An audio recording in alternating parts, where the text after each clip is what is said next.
Hello everybody, this is part 2 in-text citations. This is from OWL. You probably watched part 1, which was the essay format of MLA, the overview, and then part 3 is going to talk about works cited. So in the in-text citations, an in-text citation is a brief reference. Where did you get the information from? It lets the readers know.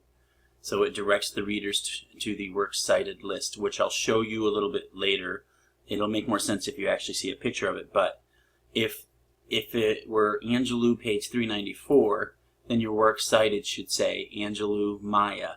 This way they can go from the in-text citation, go directly to the works cited page to see more information. Oh, Angelou 264, well, who's Angelou? If they go from the in-text citation to the works cited page, they'll say, oh, it's Maya Angelou, and this actually came from I Know Why the Caged Bird Sings. Good? Here it should be unobtrusive. It should flow really well. That's where ICE comes in. The acronym ICE comes in. ICE. I for introduce, C for cite, E for to explain. You need to explain the in-text citations in your own words. And basically the in-text citation will usually have the author's last name and the page number. However, if there are no page numbers, I require author's last name and paragraph number, PAR period. We'll go over more when you have a picture of it in front of you because I think it will make more sense.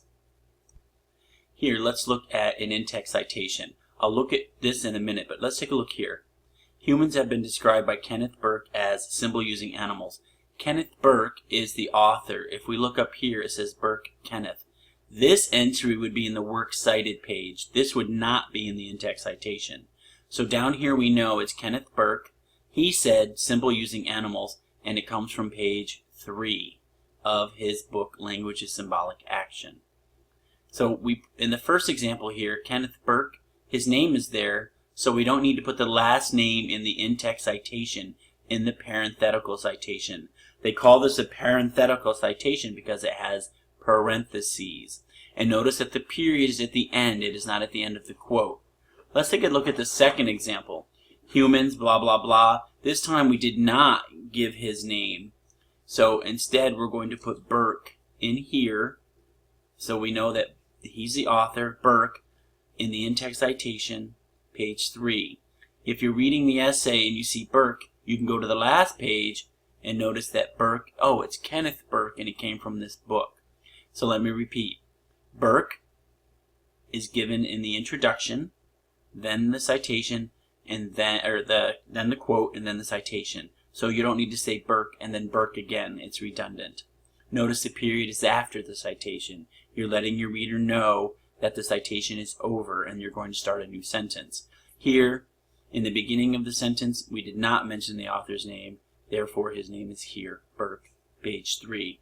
Notice that there's no P period, there's no page. It's just the number 3. In the last slide, we knew there was an author. His name was Kenneth Burke. But at times you will come across websites or other articles that have no author. If that's the case, use, instead of the author Burke here, put in quotes the title of the article where it's coming from.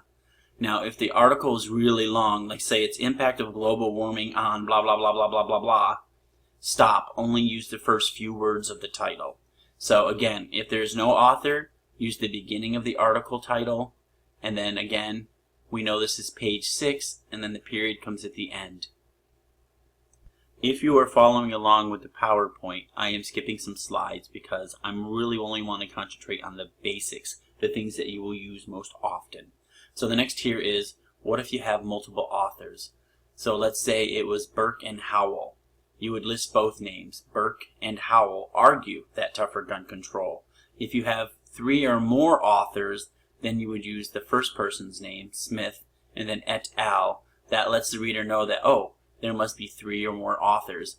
And then again, they could look in the works cited page and they could see Smith, and then all of the other names would be listed in the works cited page, not within the in-text citation. Here, we started with Smith et al. Argues. That's why we didn't put Smith here in the in-text or the parenthetical citation. Notice in number 2, the author states. This time we're not saying Smith, so we'll put it here within the parenthetical citation, the in-text citation. And then here, this one here has two authors, Strong and Ellis, Burke and Howell. So if it's two authors, use and list both, and then the page number. Again, if it's three or more, you're going to use et al. Very good. Let's continue. Sometimes students want to cite the Bible. So this is how you would cite the Bible. The version of the Bible you're using, put in italics. New Jerusalem Bible. Most people use the King James version of the Bible. You'd put that there. Abbreviate the title of the chapter where it came from. So this would be Ezekiel 1, chapter 1, verses 5 through 10. So that's how you would do the Bible. And again, if you want more information on this, go to the OWL Purdue website. All right, let's continue. If you come across an article or a website where there are no page numbers, regular MLA requires that you don't put anything. For instance, Carl Thompson, this is the person's last name. It's Rosemary's last name. So Carland Thompson. However, for me, if there's no page number, you have to include Carla Thompson space PAR period for paragraph, and then the paragraph number. So it would be, excuse me one second here. So again, if there's no page number per MLA, you normally write nothing. However, for my class, I'm going to require that you use PAR. So let's say Carlin Thompson, you found this in paragraph 3. Or let's say that you quoted or you're summarizing or you're paraphrasing over a couple different paragraphs. Then you would write Carla Thompson space PARS period, plural of paragraphs, and then 3 through 4 or 3 through 7 parenthesis period. So again, if there's no page number, you have to include a paragraph number for me. If you don't, I will deduct points. The last point here is use block quotations for 4 or more lines of poetry, or use block quotations for 4 or more lines of anything. However, I hope you don't use block quotations because they're long. They are usable, but I wish you would use your own words and maybe cut down the length of the quote. If you're going to use a block quotation, refer to OWL Purdue block quotations and it will show you. It's basically where you indent the quote and then you only single space. It's a little different because it's so long. Rather than putting it in 4 double-spaced regular text, paragraph text, they want you to block it off in a certain area. Again, I really don't want you to use that. However, if you do, refer to the OWL Purdue. Thank you. That ends this slide. The next slide will be coming up, and that'll be about the works cited page.